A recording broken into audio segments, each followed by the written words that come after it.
soi, on a parlé sur la maîtrise de soi, on a parlé sur la douceur, nous avons parlé de la bienveillance. Je suis en train de prendre un peu en désordre, ça pose pas de problème. Aujourd'hui, nous allons prendre la bonté. La bonté, ça va nous rester la foi, la patience, la paix, la joie et enfin l'amour. Le fruit de l'esprit. L'esprit, c'est un arbre qui a un seul fruit. Un seul fruit. Et dans ce fruit, tu as beaucoup d'éléments. Tu as tout ce qu'il faut, des vertus, des vitamines. Et ces éléments qui sont dans le fruit, l'unique fruit, c'est l'amour, la joie, la paix, la patience, la bonté, la bienveillance, la foi, la douceur, la maîtrise de soi. Donc le Saint-Esprit, c'est un arbre qui porte un seul fruit. Si tu veux savoir, tu peux juste prendre Apocalypse chapitre 22. Dans la Nouvelle Jérusalem, on nous parle d'un arbre. On nous parle de l'arbre de vie. Chapitre 22, je vais te lire cette écriture rapidement. Apocalypse chapitre 22. Voilà. Je suis dans l'Apocalypse chapitre 22, c'est quel verset encore? Verset 1er. Je vais lire. Il me montra un fleuve d'eau de la vie, limpide, comme du cristal. Il sortait du trône de Dieu et de l'agneau. Au milieu de la place de la ville et sur les deux bords du fleuve, il y avait un arbre de vie, produisant 12 fois des fruits, pendant son fruit chaque mois. Et dont les feuilles servaient à la guérison des nations. Ce qui m'intéresse ici, c'est rendant son fruit chaque mois. Amen. Amen. Chaque mois, cet arbre produit un seul fruit. L'année a combien de mois? L'année a 12 mois, n'est-ce pas? Oui, 12. Donc si cet arbre produit, chaque mois il produit un seul fruit, ce qui revient à dire que dans l'année, cet arbre au milieu de la ville, au milieu de la place de la ville, va nous donner 12 fruits. Amen. Et les 12 fruits, si tu veux savoir, ces 12 fruits s'appellent les 12 fils de Jacob. Jacob, c'est un arbre. L'arbre appelé Jacob, il a donné 12 fruits. Je comprends par là que le fruit, c'est un fils. Le fruit, c'est un fils. Et Jésus-Christ, il est le fils unique de Dieu. Donc, c'est lui l'unique fruit. En réalité, Jacob n'a pas eu 12 fils. Il a eu un seul fils. Un seul fils, il s'est répété 12 fois. L'unique fils de Jacob, si tu veux, s'appelle Joseph. Ça, c'est une information pour toi. L'unique fils de Jacob s'appelle Joseph. Pourquoi? Parce que Joseph, c'est le fils de sa vieillesse. Et en lui, il a déversé toute son affection, n'est-ce pas? Amen. Tout l'amour du père, Jacob, s'est trouvé dans Joseph. C'est pourquoi tu vas remarquer que Joseph était le fils qui portait ses frères. Il était l'unique fils qui portait ses frères. Quand tu vois Joseph, tu vas voir Manas, tu vas voir dans Joseph, tu verras Ruben, Lévi, Siméon, Gad, Nephtali, le reste des frères. Jésus-Christ, c'est lui qui est l'accomplissement de toutes choses parce qu'il est le Fils bien-aimé du Père, selon qu'il est écrit. Celui-ci est mon Fils bien-aimé, en qui j'ai mis toute mon affection. Toute l'affection du Père était déversée en Jésus-Christ. Car Dieu a tant aimé le monde, il a donné son Fils unique, Jésus est le Fils unique du Père. Et toute l'affection du Père était déversée en lui. Il est par là l'unique fruit.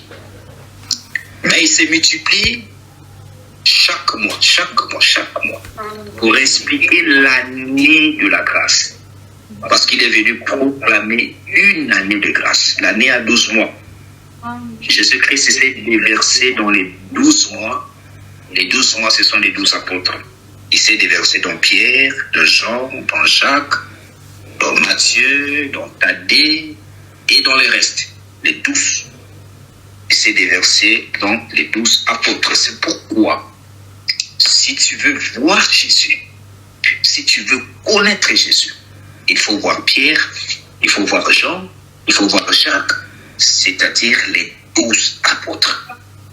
Les 12 apôtres, c'est l'explication de Jésus. C'est pourquoi personne ne peut censé connaître Christ s'il ne passe pas par les apôtres. D'ailleurs, Jésus lui-même, il a expliqué la signification de croire en lui, en disant « Je ne prie pas seulement pour eux, mais pour tous ceux qui croiront en moi par leur parole. » Donc, croire en Jésus consiste à recevoir l'enseignement des apôtres. Amen. C'est pourquoi nous ne prêchons pas Jésus des mots ou des lettres.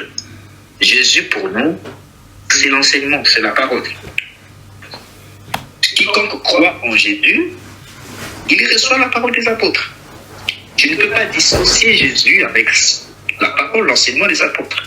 C'est regrettable avec l'Église moderne, qui croit, qui est censé à croire en Jésus, mais cependant, la doctrine des apôtres, ça ne leur concerne pas. Comment pouvez-vous séparer un homme avec sa parole? Non, ça ne marche pas. On ne peut pas te séparer avec ta parole. Tu es lié avec ta parole. Ainsi est notre Seigneur de gloire, il est lié avec sa parole. Et sa parole, ce sont les 12 apôtres. Que Dieu te bénisse. C'était justement pour te faire comprendre que le Saint-Esprit, c'est un arbre qui a un seul fruit. Dieu est esprit. C'est écrit, n'est-ce pas? Dieu est esprit. Amen. Et l'unique fruit de Dieu, c'est Jésus, le Fils unique. Mais en Christ, tu trouves tout ce qu'il faut, tout ce qui caractérise, tout ce qu'il faut, tout ce qui caractérise le fruit, les vertus, les vitamines. Et ces vitamines s'appellent la bonté, la bienveillance. Tu vois ça? La patience, la foi. C'est pourquoi quand tu es en Christ, quand tu as le Saint-Esprit, il faut qu'en toi, qu'on puisse voir Jésus. Jésus se dessine, il va se dessiner en toi par la bonté, la patience, la foi, la bienveillance. Tout ce qui est cité par l'apôtre Paul, il y en a 9 de réponses. 9, n'est-ce pas? Galates chapitre 4, verset 22. 5. Non, c'est Galates 5, verset 22. Pardon. L'amour, 1. La joie, 2. La patience, 3. Non, la paix, 3. La patience, 4. La bonté, 5. La bienveillance, 6. La foi, 7. La douceur, 8. La maîtrise de soi, 9. Voilà. On ne dit pas les fruits du Saint-Esprit, non. Le Saint-Esprit n'a pas plusieurs fruits, un seul fruit. Amen. Ce qui est cité, ce sont des vertus. Un seul fruit. Quand tu manges ce fruit, tu bénéficies du jus. Le jus appelé la bonté, tu vois, ça contribue à ta santé. Amen. Amen. Que le Seigneur te soit favorable, que tu sois rempli de sa présence. Amen. Afin que tu marches selon l'Esprit. Amen. Amen. Au nom de Jésus-Christ de Nazareth. Amen. Amen. Alors, la bonté. Qu'est-ce que la bonté? Dans le chapitre 5, verset 22. Quelqu'un peut m'aider? Une sœur peut me dire ce qu'elle entend par la bonté? C'est quoi la bonté? Ma sœur, vas-y, je sais que tu as des mots. La bonté.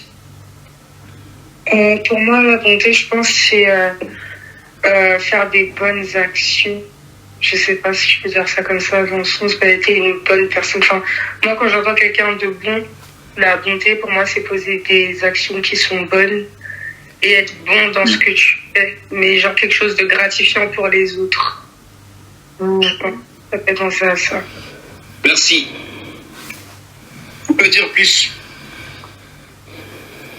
Ouais, pour rebondir ce qu'a dit la sœur Déborah, il y a cet aspect un peu d'agir pour le bienfait, pour les intérêts d'autrui, de la personne en face. On se diminue soi-même pour agir pour le bien de la personne en face. Ok. Dans ce contexte-là, est-ce qu'il y aura une différence, une nuance entre la bienveillance et la bonté? Non, les deux se rejoignent, je pense, parce que quand tu fais quelque chose de gratifiant pour les autres, ben, c'est-à-dire que tu es bienveillant parce que tu penses en fait au bien-être de ton prochain, je crois. Bon, mais alors comment expliques-tu l'apôtre Paul dans l'Écriture? Il démarque quand même, il parle de la patience, la bonté, virgule, la bienveillance. Tu vois?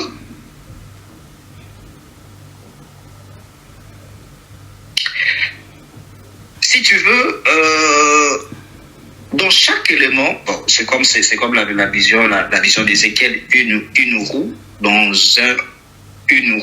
une autre roue. C'est comme ça, c'est Ézéchiel chapitre 1.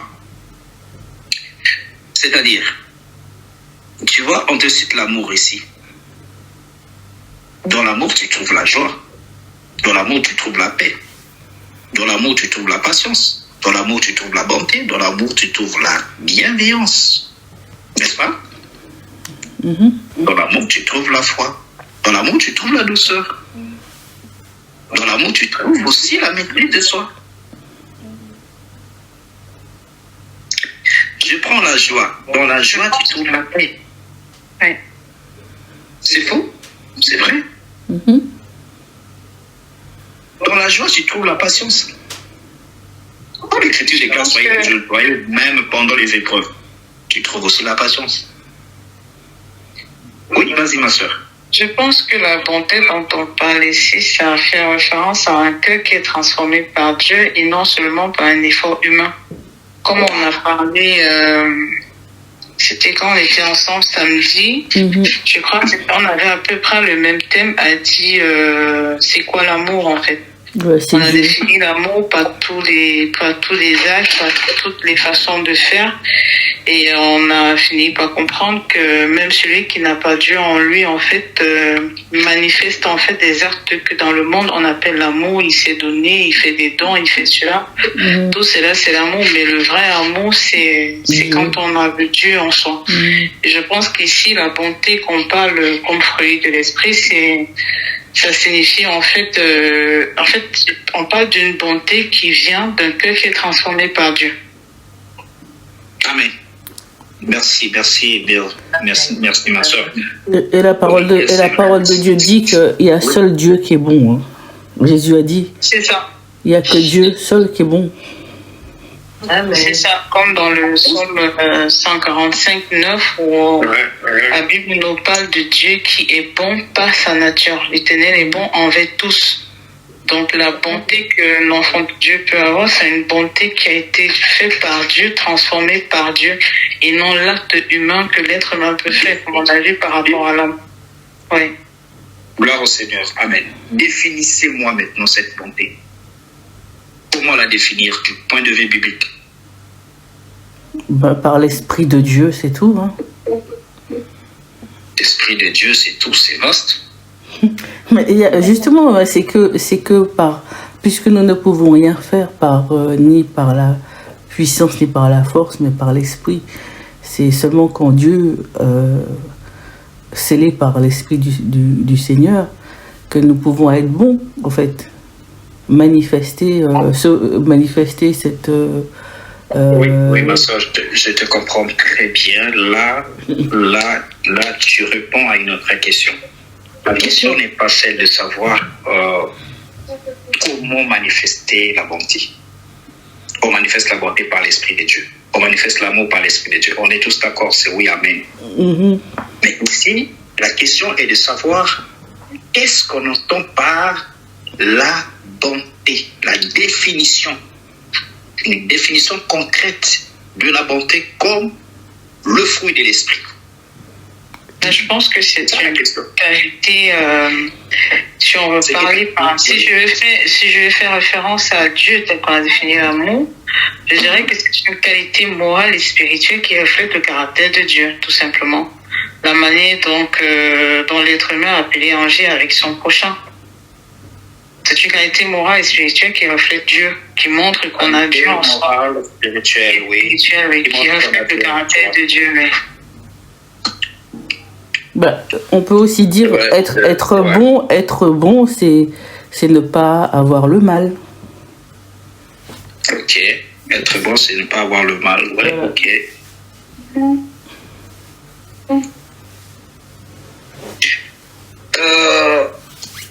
Et que compléter? Quelqu'un pouvait aussi dire que la bonté, c'est aussi le fait d'être gentil. Hein? Ça va de soi, non? Mais ça va de soi. C'est pas vraiment une qualité par rapport à Dieu. Être gentil, tout le monde est gentil. Ben ouais. Ça va de soi, quoi, non? En résumé, c'est refléter le cœur de Dieu par ses actions quotidiennes, si on veut résumer. Voilà, là tu vas maintenant dans les concrets. Refléter le cœur de Dieu par ses actions quotidiennes, ouais. Et que agir avec amour et justice, rechercher le bien de l'autre, pardonner, donner sans attendre un retour. Voilà. Tout ça, c'est la bonté. Voilà. Que Dieu soit loué, vraiment. Je suis béni, hein. Je suis béni. Je vois que l'Esprit du Seigneur est au milieu de nous. Et le Seigneur vous bénisse tous. Amen. Merci. Donc, du coup, on peut retenir d'abord le mot grec utilisé est agathosinei. Il signifie simplement, vous vérifiez la source, dans la Bible Strong. Galates chapitre 5, verset 22, vous prenez le mot bonté pour connaître l'origine, l'étymologie du mot. Parce que l'auteur écrivait en grec. Et ça traduit, ça signifie simplement une excellence morale, une droiture active. Je commente, hein, j'ai pas en face de moi la Bible Strong. La bonté, ça peut traduire qui agit pour le bien d'autrui. Voilà. Comme a dit notre sœur Josiane. Qui agit pour le bien d'autrui. Dans la bonté, on voit quelqu'un qui corrige. Avec la bonté, tu corriges, mais par amour. Tout ça, on va décrire ça par la grâce de Dieu. Et tu verras que c'est au-delà d'une simple gentillesse, la bonté biblique. Parce que je t'informe déjà que la bonté biblique n'est pas du tout passif. Elle n'est pas du tout complaisante avec le mal. La bonté biblique cherche le bien réel du prochain. Le bien réel du prochain, même au prix du courage. Ça, c'est important pour toi. Prends d'abord Romains chapitre 2, verset 4. Rapidement. Ta sœur Josiane, tu es devant ta Bible? Sur le téléphone, oui. Romains chapitre 2, verset 4. Ok, c'est comme. Il y a peut-être les bruits à côté quand je suis avec les enfants. Ah ben désolé, une autre sœur peut dire. Attendez, Romains chapitre. Tu peux, voilà, vas-y. Romains chapitre 2, verset 4. Ah oui, bien. On va comprendre la bonté selon Dieu, vas-y. Ok. Romains chapitre 2, verset 4. Ou alors, méprises-tu les trésors de bonté, de patience et de générosité déployés par Dieu, sans te rendre compte que sa bonté veut t'emmener à changer? Tu vois? Oui. Tu comprends ce verset? Tu comprends que la bonté biblique est enracinée dans la sainteté. Oui. Dans la pureté d'abord du cœur. Et ça, les païens n'ont pas. Mais les païens peuvent être bons. Hein, comme on dit généralement, on peut trouver des bons païens. Des hommes pleins de bonté. Des hommes généreux. N'est-ce pas? Mais si le cœur n'est pas enraciné par la sainteté, si la personne n'est pas convertie, si la personne n'est pas transformée par l'Esprit de Dieu, peu importe ce qu'il peut faire, ça peut paraître bon aux yeux des humains, mais selon Dieu, ce n'est pas une bonté biblique, parce que la bonté biblique est d'abord le fruit. C'est l'un des éléments du fruit du Saint-Esprit. La bonté de Dieu te pousse à la repentance. Tu vois ça? Romains chapitre 2, verset 4.